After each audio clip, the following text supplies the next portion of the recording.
चलिए ऐसी है ना, एक ऐसी बात ओम जी की, हालांकि आपने बहुत कुछ जिक्र किया जो बहुत कुछ सिखा गई आपको, जब मैं आप सिनेमा की बात करता हूँ या मैं एक्टिंग की बात करता हूँ। देखिए, ओम जी एक बहुत बड़े कारण थे कि मेरे उस तरीके के एक्टर बनने में, जिस तरह के एक्टर रूप में जाना जाता हूँ। एक उन्होंने मुझे एम्बिशन दिया, मुझे ये बताया, उनके काम ने ये बताया कि हम लोग जो छोटी जगह से आते हैं वो किस तरह के सपने देखेंगे और कहाँ तक पहुँच सकते हैं।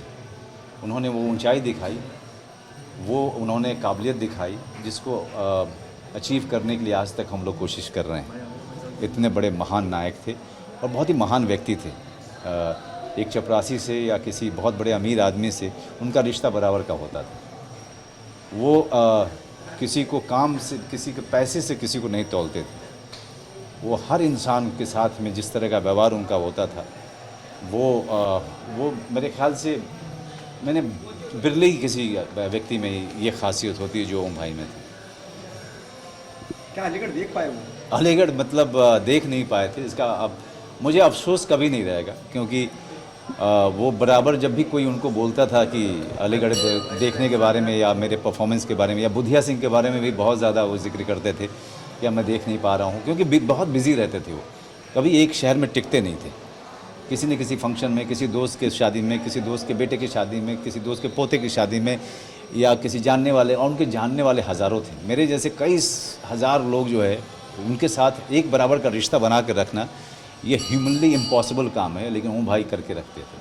अलीगढ़ की बात करें तो सबसे पहले तो कॉन्ग्रेचुलेशन, आपको Thank फिल्म you. फेयर मिला है, 2 फिल्म फेयर मिले हैं, कितना प्राउड फील हो रहा है? नहीं नहीं, अब मुझे ये पता चला कि ये अवार्ड जो है, एक ही रात में एक एक्टर को 2 अवार्ड कभी नहीं मिले। मैं भी काफ़ी चकरा गया हूँ और काफ़ी सरप्राइज हुआ हूँ, लेकिन अलीगढ़ को सम्मान मिल रहा है, अलीगढ़ को इतनी इज्जत मिली। एशिया पैसिफिक जो विश्व का इतना बड़ा अवार्ड है वो मुझे मिला अलीगढ़ को की वजह से। मेरे ख्याल से ये साल अच्छा रहा। ओके मनोज, कहीं ना कहीं जिम्मेदारी बढ़ जाती है जब एज एन एक्टर इतना अप्रिशिएट करा जाता है और इस तरह के बड़े अवार्डों से नवाजा जाता है, और बहुत चूजी रहे हैं आप फिल्मों के लिहाज से। देखिए, मुझे जिम्मेदारी तो मैं सिर्फ परिवार की रखता हूँ। मैं लोगों के एक्सपेक्टेशन को मैं कभी काउंट नहीं करता।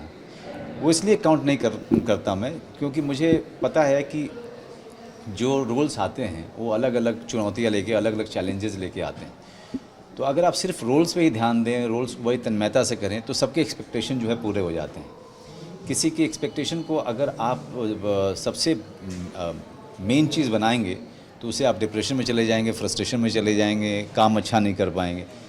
तो अगर जो रोल आ रहा है उसी को अगर करने में मन लगाएंगे तो उससे हम सबके अपना भी एम्बिशन पूरा करेंगे, अपने ख्वाब पूरा करेंगे, और लोगों की भी जो आशाएं हैं उसको भी पूरा कर पाएंगे। कल हमने शाहरुख का इंटरव्यू किया और शाहरुख कहीं रईस फिल्म को लेके आ रहे हैं, और उन्होंने कहा, बाकायदा नाम लिया आपका, नवाजुद्दीन सिद्दीकी का, जीशान का। उन्होंने कहा कि इस तरह के जो एक्टर रियल स्पेस में काम करते आए हैं, वो जब मेरे साथ एक्टिंग करते हैं या कोई सीन करते हैं तो मुझे अपना एक्टिंग करने का या उस किरदार को कन्वे करने का तरीका ही बदल देता हूँ। मैं इतना इंस्पायर हूँ मैं इन सबसे।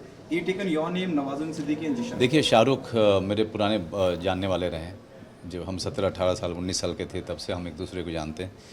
और शाहरुख इतने बड़े स्टार हैं, मतलब मेगा स्टार जिसे कहें हमारे कंट्री के। इतने ऊंचाई जो है बहुत कम लोग हासिल करते हैं स्टारडम में। स्टार्स तो बहुत सारे हैं लेकिन कोई शाहरुख खान नहीं है। तो शाहरुख की हर अचीवमेंट पे उनका परिवार गर्व तो करता ही है, लेकिन शाहरुख को ये भी पता है कि उसका एक दूर खड़ा मनोज बाजपेयी जो दोस्त है वो भी उस पर बहुत गर्व करता है, क्योंकि मुझे पता है शाहरुख कहाँ से कहाँ तक पहुँचे हैं। और शाहरुख जो ये बात कह रहे हैं इसलिए क्योंकि वो Shahrukh is very humble. Mega star की बात करें तो अमिताभ जी के साथ आपकी सरकार 3 आ रही है, तो कितने एक्साइटेड हैं पिक्चर को लेके? देखिए, सरकार 3 में सबसे जो कमाल की बात रही कि मुझे कई साल के बाद राम गोपाल वर्मा जी ने निर्देशित किया, डायरेक्ट किया, जिसका मुझे बहुत बहुत खुशी हुई। फिर अमित जी के साथ ये मेरी चौथी फिल्म थी और उसका एक अलग एक्साइटमेंट था। मेरा रोल छोटा है लेकिन बड़ा महत्वपूर्ण है, और जो भी मैंने जितने कम दिन काम किए उसको मैंने बहुत एंजॉय किया। और ख़ास करके राम गोपाल वर्मा फिर से डायरेक्शन दे रहे थे, जिनके कारण मैं हूँ। तो उसका मज़ा ही दुगुना हो जाता है। शाहरुख ने ये भी कहा है ना, व्हेन वी आस्क हिम कि कौन सा एक ऐसा बॉलीवुड गैंगस्टर है जो आपको बहुत इंस्पायर करता है, ही सेड विको मात्र। I was there with him yesterday in Mehboob studio and that too in रात को 2 बजे। I'm really thankful to him क्योंकि शाहरुख बिकू माथुर को अभी तक याद किए हुए हैं, मैं खुद ही भूल चुका हूँ क्योंकि 19 साल पहले की बात है। So whenever I think of Satya and Biku Matre, you know, I start feeling old, and I don't want to feel old. But thank you, Shahrukh. Thank you very much. Yeah. Thank you so मतलब much. क्या ओमपुरी जी पे biopic बनी चाहिए और बनी बनी चाहिए की तो given a choice, would you be a part of it? I think मुझसे अच्छा कोई नहीं करेगा क्योंकि मैंने ओम जी को बहुत निकट से जानता था। अब मेरे लिए मैं उनकी प्रार्थना सभा पे आया हूँ और मैं आज इसलिए हंस रहा हूँ क्योंकि उनकी जो यादें हैं वो उसको अगर आप उनके जो मेमोरीज़ हैं याद करके आप कभी उदास हो ही नहीं सकते। ओम भाई ऐसी शख्सियत है कि ओम भाई को याद करके कोई भी व्यक्ति उदास नहीं हो सकता। इतने हंसमुख टाइप के थे, हमेशा हंसाते रहते थे, हमेशा कुछ ऐसी हरकत किया करते थे जिससे कि हंसी आती थी। तो today I am remembering him with loads of happiness. Thank you so much.